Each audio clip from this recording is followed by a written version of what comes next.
"Look," he whispered. Far to the south glowed a solitary point of light, too low in the heavens to be a star. It was a brilliant white, tinged with violet, and even as they watched, it began to climb the spectrum of intensity, until the eye could no longer bear to look upon it. Then it exploded, and it seemed as if lightning had struck below the rim of the world. For a brief instant, the mountains and the land they encircled were etched with fire against the darkness of the night. Ages later came the ghost of a far-off explosion, and in the woods below, a sudden wind stirred among the trees. It died away swiftly, and one by one, the routed stars crept back into the sky. For the second time in his life, Alvin knew fear. It was not as personal and imminent as it had been in the chamber of the moving ways when he had made the decision that took him to Liz. Perhaps it was awe rather than fear. He was looking into the face of the unknown, and it was as if he had already sensed that out there beyond the mountains was something he must go to meet. "What was that?" he whispered at length. "That must be Shalmarine." Shalmarine? Does it still exist? Yes, Seranus once told me that the fortress lies in those mountains. Of course, it's been in ruins for ages, but perhaps someone still lives there. Shalmarine. To these children of two races, so widely differing in culture and history, this was indeed a name of magic.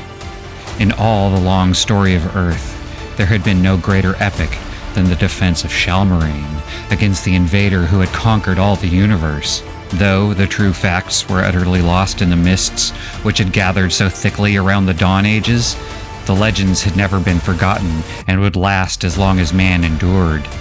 Presently, Hilvar's voice came again out of the darkness.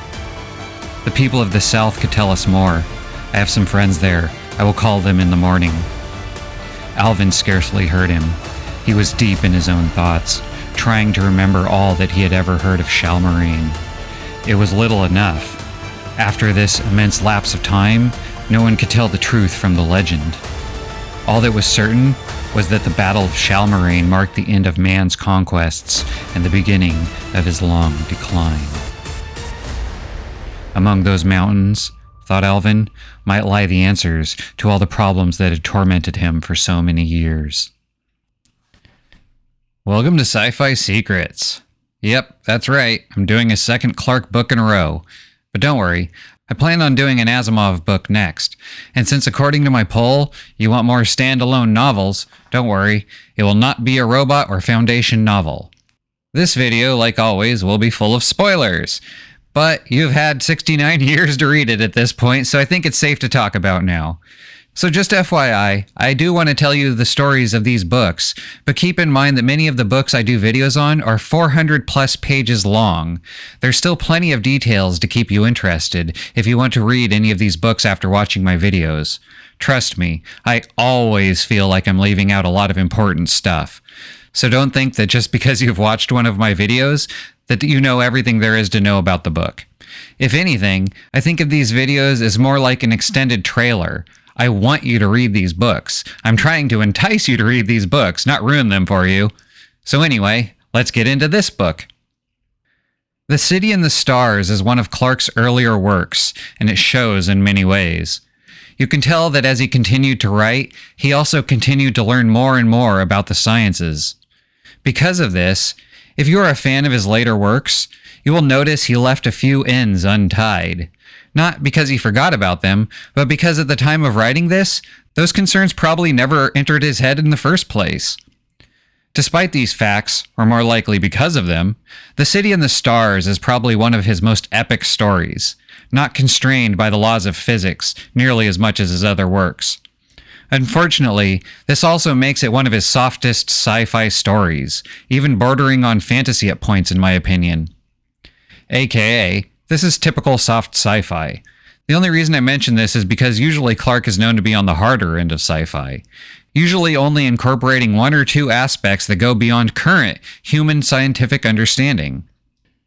Our main character is Alvin. He lives in the eternal city of Diaspar. Like a glowing jewel, the city lay upon the breast of the desert.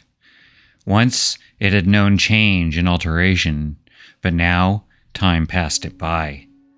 Night and day fled across the desert's face, but in the streets of Diaspar, it was always afternoon, and darkness never came. The long winter nights might dust the desert with frost as the last moisture left in the thin air of earth congealed. But the city knew neither heat nor cold. It had no contact with the outer world. It was a universe itself. Men had built cities before, but never a city such as this. Some had lasted for centuries, some for millenniums, before time had swept away even their names. Diaspar alone had challenged eternity, defending itself and all it sheltered against the slow attrition of the ages, the ravages of decay, and the corruption of rust. Since the city was built, the oceans of Earth had passed away, and the desert had encompassed all the globe. The last mountains had been ground to dust by the winds and the rain, and the world was too wary to bring forth more. The city did not care. Earth itself could crumble, and Diaspar would still protect the children of its makers, bearing them and their treasures safely down the stream of time. They had forgotten much, but they did not know it. They were as perfectly fitted to their environment as it was to them, for both had been designed together. What was beyond the walls of the city was no concern of theirs. It was something that had been shut out of their minds. Diaspar was all that existed, all that they needed, all that they could imagine. It mattered nothing to them that man had once possessed the stars. Yet sometimes, the ancient myths rose up to haunt them, and they stirred uneasily as they remembered the legends of the Empire, when Diaspar was young and drew its lifeblood from the commerce of many suns. They did not wish to bring back the old days, for they were content in their eternal autumn. The glories of the Empire belonged to the past, and could remain there, for they remembered how the Empire had met its end. And at the thought of the invaders, the chill of space itself came seeping into their bones. Then they would turn once more to the life and warmth of the city, to the long golden age whose beginning was already lost and whose end was yet more distant. Other men had dreamed of such an age, but they alone had achieved it. They had lived in the same city, had walked the same miraculous unchanging streets, while more than 1 billion years had worn away. Diaspar is filled with 10 million residents, and every single one of them is hundreds of thousands, if not millions of years old. Some of them even remember the day the city was founded, just over 1 billion years ago. Every citizen in this city has lived many lives, 1,000 years at a time. Once those 1,000 years were up, they would return to the memory banks. Their bodies would be destroyed, and at some random point in the future, they would once again be recalled to life. The city never had more or less than 10 million citizens walking its streets at any one time, despite the population of Diaspar being in the billions. This is how every citizen of Diaspar has lived for the past 1 billion years. Everyone but Alvin, that is. Alvin is a unique. He is the first new human in Diaspar in hundreds of millennia.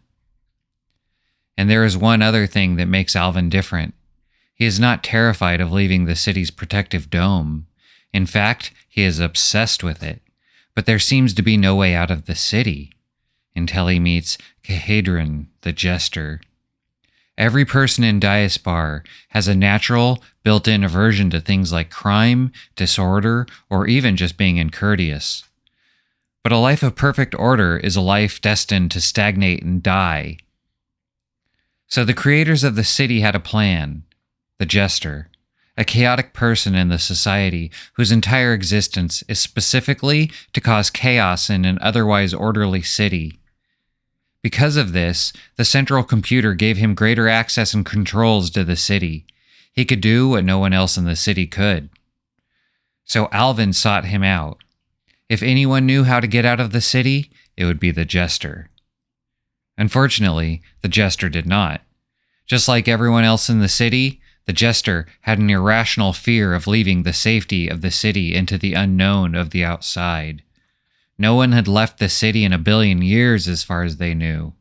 The computer told them it was just an endless desert outside the city walls. Cahedron did, however, show Alvin the model of the city that existed in the central computer's memory. Alvin searched the entire outside wall of the city, only to find no exits. It seemed they had hit a dead end, but then Cahedron remembered that the computer could also regress the model of the city back in time. For millions of years, nothing happened. Then, in fits and bursts, the city disassembled itself into the wall-less city of 1 billion years ago. And here they found their answer. A tramway had been built into the central hub of the city, hidden behind a riddle and beneath a statue. The screen came to life once more. On it appeared a brief message, printed in the simplified script that machines had used to communicate with men ever since they had achieved intellectual equality. Stand where the statue gazes, and remember, Diaspar was not always thus. The last 5 words were in larger type, and the meaning of the entire message was obvious to Alvin at once. Mentally framed code messages had been used for ages to unlock doors or set machines in action. As for stand where the statue gazes, that was really too simple. They could not be certain that the mechanisms would still respond to the triggering impulse. When they reached the tomb, it had taken them only a moment to locate the single slab among all those paving the floor upon which the gaze of the statue was fixed. It was only at first sight that the statue seemed to be looking out across the city. If one stood directly in front of it, one could see that the eyes were downcast, and that the elusive smile was directed towards a spot just inside the entrance to the tomb. Once the secret was realized, there could be no doubt about it. Alvin moved to the next slab and found that the statue was no longer looking towards him. He mentally echoed the words his friend spoke aloud. Diaspar was not always thus. Instantly, as if the millions of years that had lapsed since their last operation had never existed, the waiting machines responded. The great slab of stone on which they were standing began to carry them smoothly into the depths. Here, they found an ancient set of tramways, yet all the lights on the control board were out except for one, Liz. And on the corresponding tracks sat the only remaining tramcar. Alvin boarded the tram, leaving Cahedron and his fear of the outside behind him. Liz was the only other city remaining on an Earth that had long ago lost its oceans to time. But while Diaspar was a marvel of engineering, Liz had kept to the old ways. They still farmed and raised animals, but they had survived due to their special abilities. Unlike the people of Diaspar, the people of Liz were telepathic. They lived simple communal lives spread out in small settlements, always able to talk to each other telepathically, even when several miles apart. But there was one catch. The people of Liz felt themselves superior to the people of Diaspar and did not want them to discover their existence. So Alvin was told that he had a few weeks to decide if he wanted to stay in Liz or have his memory telepathically wiped, at which point he would be returned to Diaspar, believing that he had found nothing and barely survived. He was never to be allowed to return to Diaspar with all his memories of Liz intact. Alvin, having just arrived in Liz, wanted to explore it more before he made his decision, but he didn't like it. He wanted to be able to freely travel between the cities. In Liz, Alvin became friends with Hilvar, a young man about his age who, like Alvin, had a passion for learning and exploring. The first man like himself that Alvin had ever met. While helping Hilvar transport his harvest, they happened across an amazing sight. Off in the distance, they saw a giant explosion. It was the fortress of Shalmarine, the ancient weapon that had destroyed the invaders and defended the Earth for the final time, driving them back off into space. Alvin and Hilvar went to investigate, but they could never have expected what they found. Shalmarine was in ruins. No structures remained. But there was a giant crater built out of a strange black material and rimmed with pristine metal at the top, completely unrusted. And in the bottom of the crater was a lake of water. As they watched, they noticed the lake had small waves rippling across its surface, despite being in the bottom of a deep crater where no wind can blow. Hilvar put his ear to the water. He heard what sounded like a heartbeat. They began to retreat from the strange lake when a giant creature began to emerge from it. This is where they found the Master's last two surviving companions, a mute, drone-like AI and a biological AI made up of millions of separate polyps living in the pool of water at the bottom of the enormous crater that once was Shalmarine. They learned little from the polyp AI before it was forced to once again dissolve into hundreds of thousands of separate polyps for who knows how long. But from it, they did discover that it was the being that had shot off the blast of light they had seen as part of a ritual that it no longer remembered the meaning of. They also learned that the Master was the last, and possibly the only, citizen of the Seven Suns to ever land on Earth 1 billion years ago. He had started a cult. He had spread his religion all across the galaxy before settling on Earth. He took up residence in Shalmarine, which had already done its duty and been abandoned even in those times. The Master performed many miracles in his day, and his following became a religion that was both bigger and longer lasting than any other in history.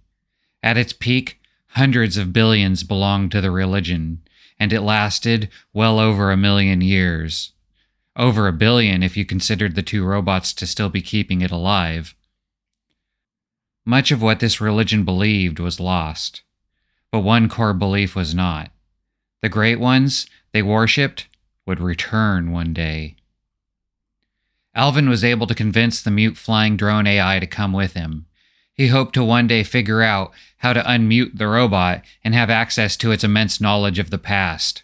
But nothing he nor Hilvar tried got any response out of the machine. Alvin had a backup plan. To do it, however, he would need to return to Diaspar, with his memories intact. He would have to sneak away somehow.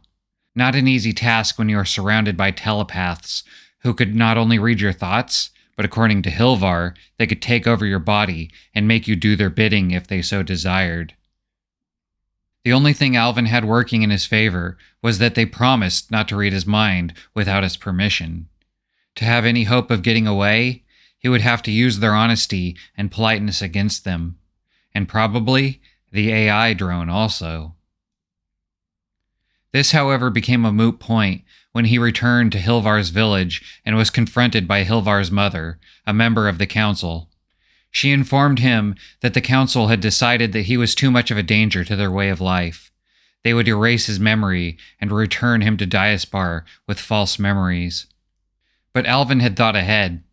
He knew they would never let him go back to Diaspar with his memories intact.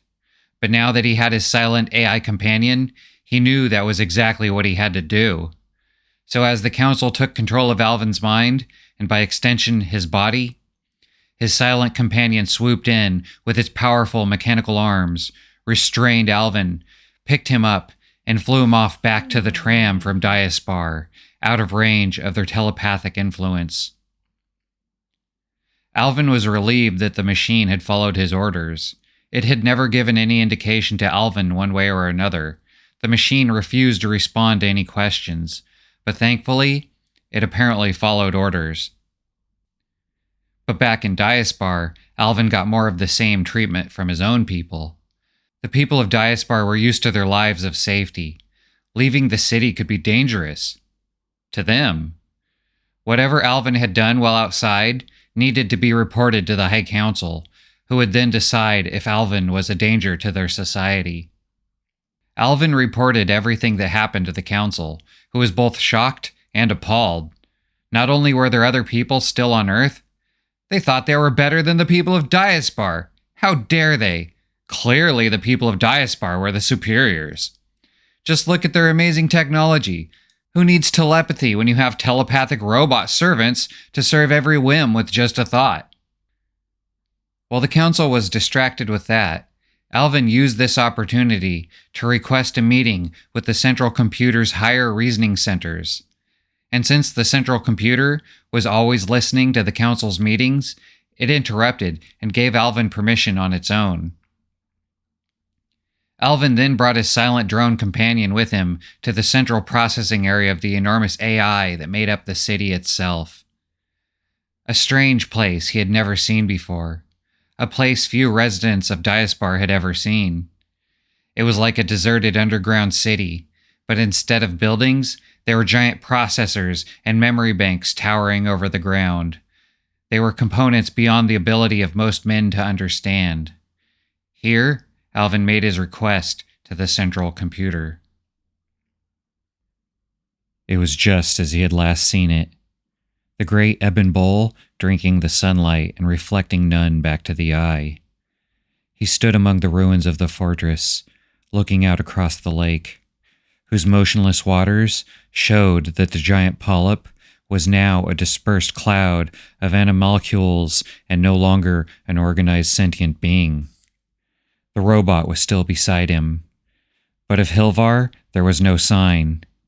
He had no time to wonder what that meant, or to worry about his friend's absence, for almost at once there occurred something so fantastic that all other thoughts were banished from his mind. The sky began to crack in two, a thin wedge of darkness reaching from horizon to zenith and slowly widened as if night and chaos were breaking in upon the universe. Inexorably, the wedge expanded until it embraced a quarter of the sky. For all his knowledge of the real facts of astronomy, Alvin could not fight against the overwhelming impression that he and his world lay beneath a great blue dome, and that something was now breaking through that dome from outside. The wedge of night had ceased to grow. The powers that had made it were peering down into the toy universe they had discovered, perhaps conferring among themselves as to whether it was worth their attention. Underneath that cosmic scrutiny, Alvin felt no alarm, no terror. He knew that he was face to face with power and wisdom, before which a man might feel awe but never fear. And now they had decided they would waste some fragments of eternity upon Earth and its people. They were coming through the window they had broken in the sky. Like sparks from some celestial forge, they drifted down to Earth. Thicker and thicker they came, until a waterfall of fire was streaming down from heaven and splashing in pools of liquid light as it reached the ground. Alvin did not need the words that sounded in his ears like a benediction. The Great Ones have come. The fire reached him, and it did not burn. It was everywhere, filling the great bowl of Shalmarine with its golden glow. As he watched in wonder, Alvin saw that it was not a featureless flood of light, but that it had form and structure. It began to resolve itself into distinct shapes, to gather into separate fiery whirlpools. The whirlpools spun more and more swiftly on their axis, their centers rising to form columns within which Alvin could glimpse mysterious evanescent shapes. From these glowing totem poles came a faint musical note, infinitely distant and hauntingly sweet. The Great Ones have come. This time there was a reply.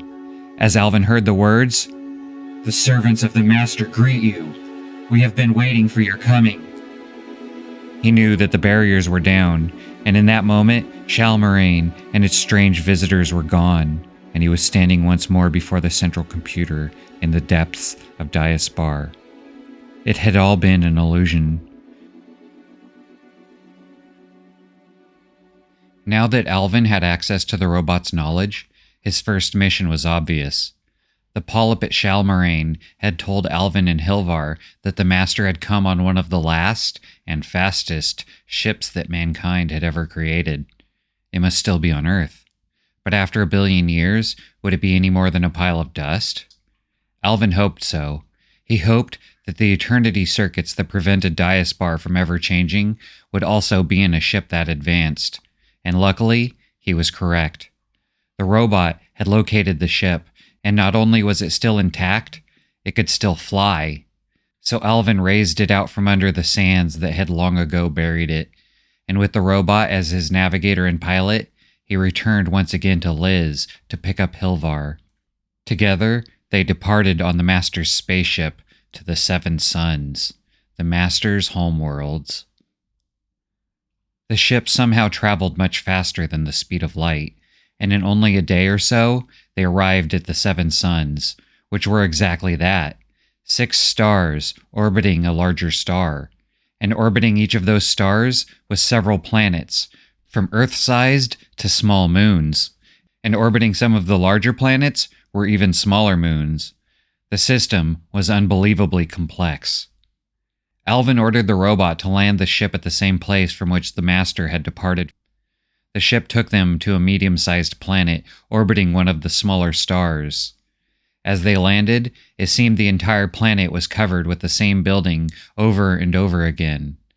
When they landed, they searched the buildings and discovered they seemed to be residential buildings. This entire planet was a suburb. But no life could be found at all. The buildings were long abandoned, and most had collapsed to some degree. The only interesting thing on this planet was a giant depression filled with crushed houses. It took them a minute to realize what it was. A massive spaceship must have landed there. It was so large and heavy that it had sunk into the ground when it landed, collapsing all the buildings and creating a trench a mile long. The ship must have been absolutely massive. After searching for hours to find nothing of any value, they departed the world and flew to the next one nearby. This planet was all foliage and life, the exact opposite of the first. It possibly started off as a park, an entire world that was just a public park. They were planning on landing when a giant creature tried to eat the entire ship. At this point, they decided that this wild planet was not safe to explore and moved on to the next.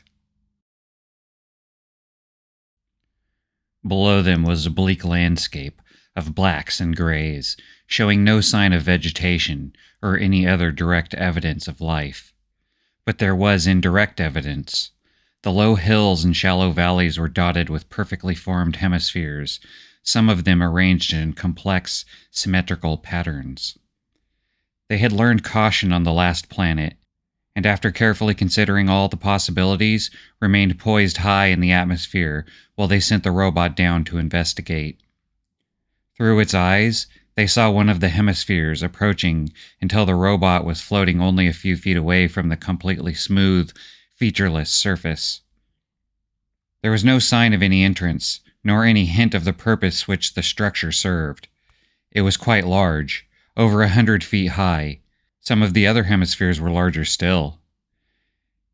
If it was a building, there appeared to be no way in or out. After some hesitation, Alvin ordered the robot to move forward and touch the dome. To his utter astonishment, it refused to obey him. This indeed was mutiny, or so at first sight it seemed. "Why won't you do what I tell you?" asked Alvin, when he had recovered from his astonishment. "It is forbidden," came the reply. "Forbidden by whom?" "I do not know." "Then how—" "No, cancel that. Was the order built into you?" "No." That seemed to eliminate one possibility. The builders of these domes might well have been the race who made the robot, and might have included this taboo in the machine's original instructions. "When did you receive the order?" asked Alvin. "I received it when I landed." Alvin turned to Hilvar, the light of a new hope burning in his eyes. "There's intelligence here. Can you sense it?" "No," Hilvar replied. "This place seems as dead to me as the first place we visited." "I'm going outside to join the robot. Whatever spoke to it may speak to me." Hilvar did not argue the point, though he looked none too happy. They brought the ship to Earth 100 feet away from the dome, not far from the waiting robot, and opened the airlock. Alvin knew that the lock could not be opened unless the ship's brain had already satisfied itself that the atmosphere was breathable. For a moment, He thought it had made a mistake. The air was so thin and gave such little sustenance to his lungs. Then, by inhaling deeply, he found that he could grasp enough oxygen to survive, though he felt that a few minutes here would be all that he could endure. Panting hard, they walked up to the robot and to the curving wall of the enigmatic dome. They took one more step, then stopped in unison, as if hit by the same sudden blow. In their minds, like the tolling of a mighty gong, had boomed a single message. Danger, come no closer. That was all. It was a message not in words, but in pure thought. Alvin was certain that any creature, whatever its level of intelligence, would receive the same warning in the same utterly unmistakable fashion deep within its mind. It was a warning, not a threat. Somehow they knew that it was not directed against them. It was for their own protection. Here, it seemed to say, is something intrinsically dangerous, and we, its makers, are anxious that no one shall be hurt through blundering ignorantly into it. Alvin and Hilvar stepped back several paces and looked at each other, each waiting for the other to say what it was in his mind. Hilvar was the first to sum up the position. "I was right, Alvin," he said. "There's no intelligence here. That warning is automatic, triggered by our presence when we get too close." Alvin nodded in agreement. "I wonder what they were trying to protect," he said. "There could be buildings, anything, under those domes." "There's no way we can find out if all the domes warn us off. It's interesting, the difference between the 3 planets we've visited. They took everything away from the first, they abandoned the second without bothering about it, but they went to a lot of trouble here. Perhaps they expected to come back someday, and wanted everything to be ready for them when they returned. But they never did, and that was a long time ago. They may have changed their minds." It was curious, Alvin thought, how both he and Hilvar had unconsciously started using the word they. Whoever or whatever they had been, their presence had been strong on that first planet, and was even stronger here. This was a world that had been carefully wrapped up and put away until it might be needed again. "Let's go back to the ship," panted Alvin. "I can't breathe properly here." As soon as the airlock had closed behind them, and they were at ease once more, they discussed their next move. To make a thorough investigation, they should sample a large number of domes, in the hope that they might find one that had no warning and which could be entered. If that failed... But Alvin would not face that possibility until he had to. He faced it less than an hour later, and in a far more dramatic form than he would have dreamed. They had sent the robot down to 6 domes, always with the same result. When they came across a scene that was badly out of place on this tidy, neatly packaged world. Below them was a broad valley, sparsely sprinkled with the tantalizing, impenetrable domes. At its center was the unmistakable scar of a great explosion, an explosion that had thrown debris for miles in all directions and burned a shallow crater in the ground. And beside the crater was the wreckage of a spaceship. The ship seemed to be the same one that had left the dent in the first world. They had gotten too curious and tried to open one of the domes to disastrous consequences. And it seemed they had still not gotten into the dome. Now exposed to actually be a black sphere, it sat unblemished but almost completely unburied on the side of the crater, all the ground around it blown away. They explored several more worlds, each one different from the last, but nowhere did they find the people who once lived here, which apparently consisted of several different alien species as well as the human residents. So it seemed that the 7 suns were just as dead as most of Earth. No one could be found in any of these ruins, but Alvin and Hilvar had not given up yet. There was still the chance that even just one of these worlds would still hold a thriving civilization. They would keep searching each planet one by one until they either found what they were looking for or had visited every planet. But there were hundreds. This could take years. That is when it happened. Vanamond found them. Vanamond was a being of energy, not bound to space or time. It could go wherever it wanted. It could go whenever it wanted. And Alvin and Hilvar were the first intelligent beings it had ever encountered. It was fascinated by them, but they had trouble communicating with it. They returned to Earth with their prize, only to find out that at around the same moment Vanamond had contacted Alvin and Hilvar at the Seven Suns, it had traced their path back in time to Earth and began communicating with both Liz and Diaspar. The expert telepaths of Liz had a much better ability to communicate with Vanamond than the people of Diaspar, so they collaborated together to better understand who and what Vanamond was.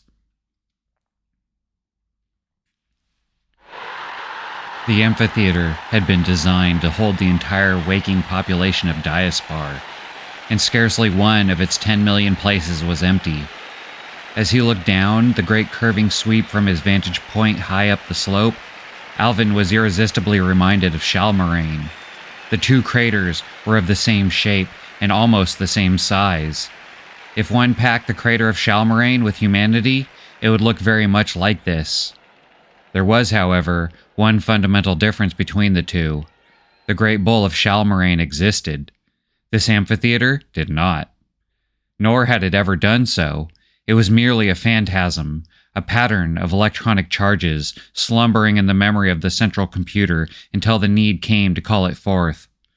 Alvin knew that in reality he was still in his room, and that all the myriads of people who appeared to surround him were equally in their own homes. As long as he made no attempt to move from this spot, the illusion was perfect. He could believe that Diaspar had been abolished and that all its citizens had been assembled here in this enormous concavity. Not once in 1,000 years did the life of the city stop so that all its people could meet in grand assembly. In Liz also, Alvin knew, the equivalent of this gathering was taking place. There it would be a meeting of minds, but perhaps associated with it would be an apparent meeting of bodies, as imaginary yet as seemingly real as this. He could recognize most of the faces around him, out to the limits of unaided vision. More than a mile away, and 1,000 feet below, was the little circular stage upon which the attention of the entire world was now fixed. It was hard to believe that he could see anything from such a distance, but Alvin knew that when the address began, he would hear and observe everything that happened as clearly as anyone else in Diaspar. The stage filled with mist. The mist became Calatrax, leader of the group whose task it had been to reconstruct the past from the information which Vanamond had brought to Earth. It had been a stupendous, almost an impossible undertaking, and not merely because of the spans of time involved. Only once, with the mental help of Hilvar, had Alvin been given a brief glimpse into the mind of the strange being they had discovered, or who had discovered them. To Alvin, the thoughts of Vanamond were as meaningless as 1,000 voices shouting together in some vast echoing cave. Yet the men of Liz could disentangle them, could record them to be analyzed at leisure. Already, so it was rumored, though Hilvar would neither deny nor confirm this, what they had discovered was so strange that it bore scarcely any resemblance to the history which all the human race had accepted for 1 billion years. Calatrax began to speak. To Alvin, as to everyone else in Diaspar, the clear, precise voice seemed to come from a point only a few inches away. Then, in a manner that was hard to define, just as the geometry of a dream defies logic, yet rouses no surprise in the mind of the dreamer, Alvin was standing beside Calatrax, while at the same time he retained his position high up on the slope of the amphitheater. The paradox did not puzzle him. He simply accepted it without question, like all the other masteries over time and space that science had given him. Very briefly, Calatrax ran through the accepted history of the race. He spoke of the unknown peoples of the Dawn civilizations, who had left behind them nothing but a handful of great names and the fading legends of the Empire. Even at the beginning, so the story went, man had desired the stars, and had at last attained them. For millions of years, he had expanded across the galaxy, gathering system after system beneath his sway. Then, out of the darkness, Beyond the rim of the universe, the invaders had struck and wrenched from him all that he had won. The retreat to the solar system had been bitter and must have lasted many ages. Earth itself was barely saved by the fabulous battles that raged around Shalmarine. When all was over, man was left with only his memories and the world on which he had been born. Since then, all else had been a long-drawn anticlimax. As an ultimate irony, the race that had hoped to rule the universe had abandoned most of its own tiny world and had split into the two isolated cultures of Liz and Diaspar, oases of life in a desert that sundered them as effectively as the gulfs between the stars. Calatrax paused. To Alvin, as to everyone else in the Great Assembly, it seemed that the historian was looking directly at him with eyes that had witnessed things which even now they could not wholly credit. "So much," said Calatrax, "for the tales we have believed since our records began. I must tell you now that they are false. False in every detail.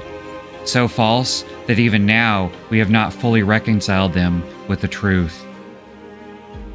He waited for the full meaning of his words to strike home.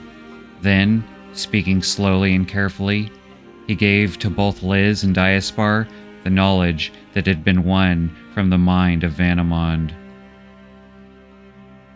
It was not even true that man had reached the stars. The whole of his little empire was bound by the orbits of Pluto and Persephone, for interstellar space had proved a barrier beyond his power to cross. His entire civilization was huddled around the sun, and was still very young when the stars reached him.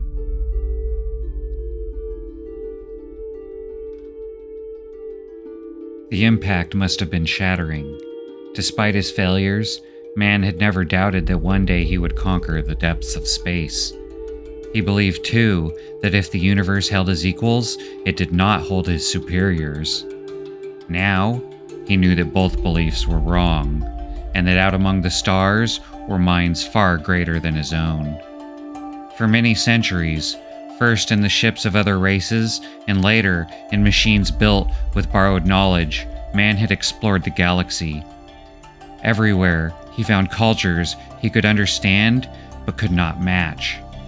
And here and there, he encountered minds which would soon have passed altogether beyond his comprehension. The shock was tremendous, but it proved the makings of the race. Sadder and infinitely wiser, man had returned to the solar system to brood upon the knowledge he had gained. He would accept the challenge, and slowly he evolved a plan which gave hope for the future. Once, the physical sciences had been man's greatest interest.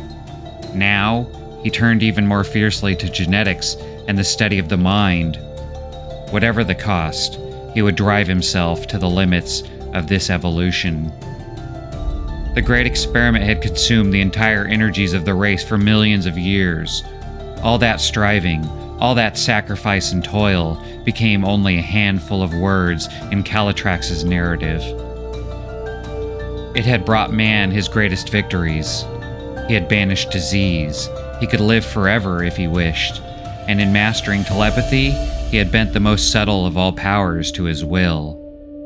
He was ready to go out again, relying upon his own resources into the great spaces of the galaxy. He would meet, as an equal, the races of the worlds from which he had once turned aside, and he would play his full part in the story of the universe. These things he did. From this age, perhaps the most spacious of all history, came the legends of the Empire. It had been an empire of many races, but this had been forgotten in the drama, too tremendous for tragedy, in which it had come to its end. The Empire had lasted for at least 1,000,000 years. It must have known many crises, perhaps even wars. But all these were lost in the sweep of great races moving together towards maturity. "We can be proud," continued Calatrax, "of the part our ancestors played in this story. Even when they had reached their cultural plateau, they lost none of their initiative. We deal now with conjecture rather than proven fact, but it seems certain that the experiments, which were at once the Empire's downfall and its crowning glory, were inspired and directed by man. The philosophy underlying these experiments appears to have been this. Contact with other species had shown man how profoundly a race's world picture depended upon its physical body and the sense organs with which it was equipped. It was argued that a true picture of the universe could be attained, if at all, only by a mind that was free from such physical limitations, a pure mentality, in fact. This was a conception common among many of Earth's ancient religious faiths, and it seems strange that an idea which had no rational origin should finally become one of the greatest goals of science. No disembodied intelligence had ever been encountered in the natural universe.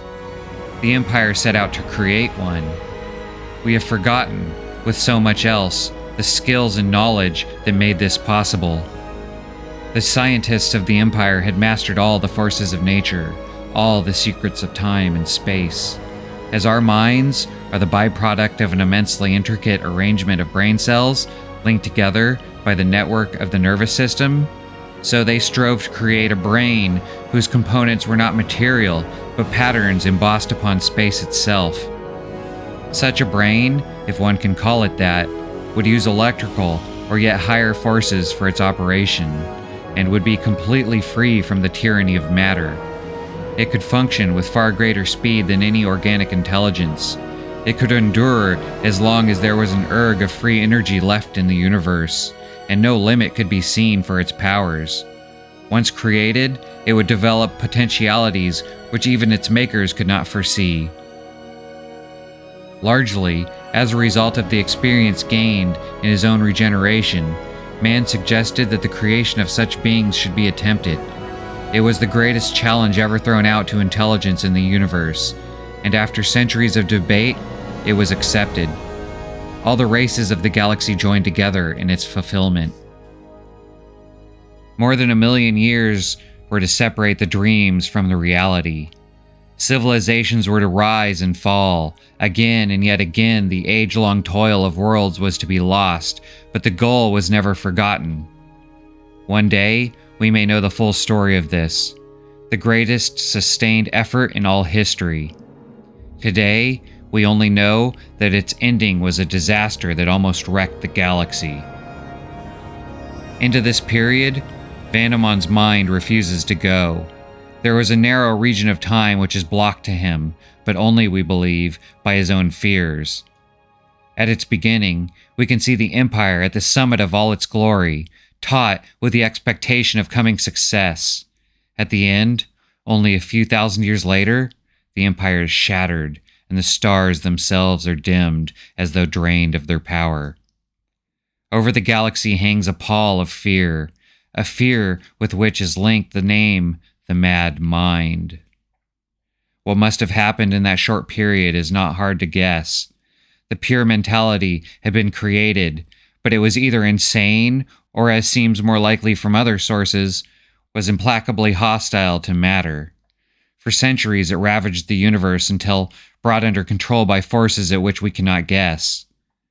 Whatever weapon the Empire used in its extremity squandered the resources of the stars. From the memories of that conflict spring some, though not all, of the legends of the invaders. But of this I shall presently say more. The Mad Mind could not be destroyed, for it was immortal. It was driven to the edge of the galaxy, and there imprisoned in a way we do not understand. Its prison was a strange artificial star known as the Black Sun, and there it remains to this day. When the Black Sun dies, it will be free again. How far in the future that day lies, there is no way of telling. Calatrax became silent, as if lost in his own thoughts, utterly unconscious of the fact that the eyes of all the world were upon him. In the long silence, Alvin glanced over at the packed multitude around him, seeking to read their minds as they faced this revelation. And this unknown threat which must now replace the myth of the invaders. For the most part, the faces of his fellow citizens were frozen in disbelief. They were still struggling to reject their false past and could not yet accept the yet stranger reality that had superseded it. Calatrax began to speak again in a more quiet, subdued voice as he described the last days of the Empire. This was the age, Alvin realized as the picture unfolded before him, in which he would have liked to have lived. There had been adventure then, and a superb and dauntless courage, the courage that could snatch victory from the teeth of disaster. Though the galaxy had been laid waste by the mad mind, the resources of the Empire were still enormous, and its spirit was unbroken. With a courage at which we can only marvel, the great experiment was resumed, and a search made for the flaw that had caused the catastrophe. There were now, of course, many who opposed the work and predicted further disasters, but they were overruled. The project went ahead, and with the knowledge so bitterly gained, this time, it succeeded.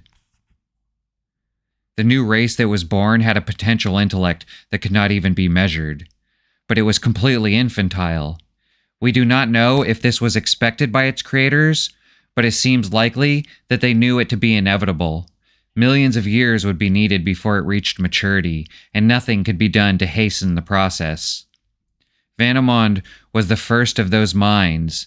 There must be others elsewhere in the galaxy, but we believe only a very few were created, for Vanamond has never encountered any of his fellows. The creation of the pure mentalities was the greatest achievement of galactic civilization. In it, man played a major and perhaps a dominant part. I have made no reference to Earth itself, for its story is merely a tiny thread in an enormous tapestry. Since it had always been drained of its most adventurous spirits, our planet had inevitably become highly conservative, and in the end, it opposed the scientists who created Vanamond. Certainly, it played no part at all in the final act. The work of the Empire was now finished. The men of that age looked around at the stars they had ravaged in their desperate peril, and they made their decision. They would leave the universe to Vanamond. There's a mystery here, a mystery we may never solve, for Vanamond cannot help us. All we know is that the Empire made contact with something very strange and very great, far away around the curve of the cosmos, at the other extremity of space itself. What it was, we can only guess, but its call must have been of immense urgency and immense promise. Within a very short period of time, our ancestors and their fellow races have gone upon a journey which we cannot follow. Vanamond's thoughts seem to be bounded by the confines of the galaxy, but through his mind, we have watched the beginnings of this great and mysterious adventure.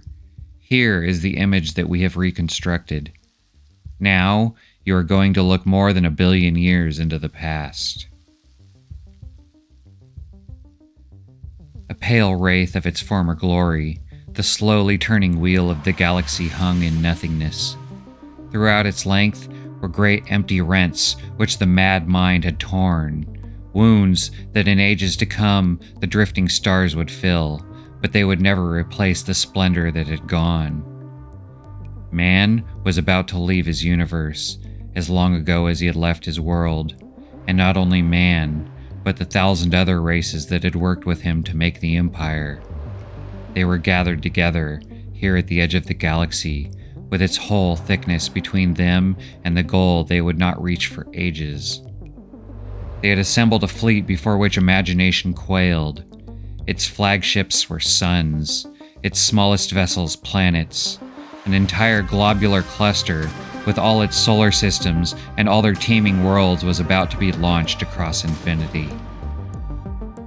The long line of fire smashed through the heart of the universe, leaping from star to star. In a moment of time, 1,000 suns had died, feeding their energies into the monstrous shape that had torn along the axis of the galaxy and was now receding into the abyss. So the Empire left our universe to meet its destiny elsewhere. When its heirs, the pure mentalities, have reached their full stature, it may return again, but that day must still lie far ahead. This, in its briefest and most superficial outlines, is the story of galactic civilization, our own history, which to us seems so important, is no more than a belated and trivial epilogue, though one so complex that we have not been able to unravel all its details. It seems that many of the older, less adventurous races refused to leave their homes. Our direct ancestors were among them. Most of these races fell into decadence and are now extinct, though some may still survive. Our own world barely escaped the same fate. During the transition centuries, which actually lasted for millions of years, the knowledge of the past was lost or else deliberately destroyed. The latter, hard though it is to believe, seems more probable. For ages, man sank into a superstitious yet scientific barbarism during which he distorted history to remove his sense of impotence and failure. The legend of the invaders are completely false, although the desperate struggle against the mad mind undoubtedly contributed something to them. Nothing drove our ancestors back to Earth except the sickness in their souls.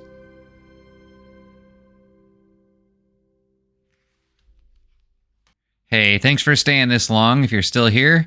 If you enjoyed that at all, please help out my channel by liking and subscribing, and any comments are always appreciated. Take care, and hopefully I'll see you back here for the next one.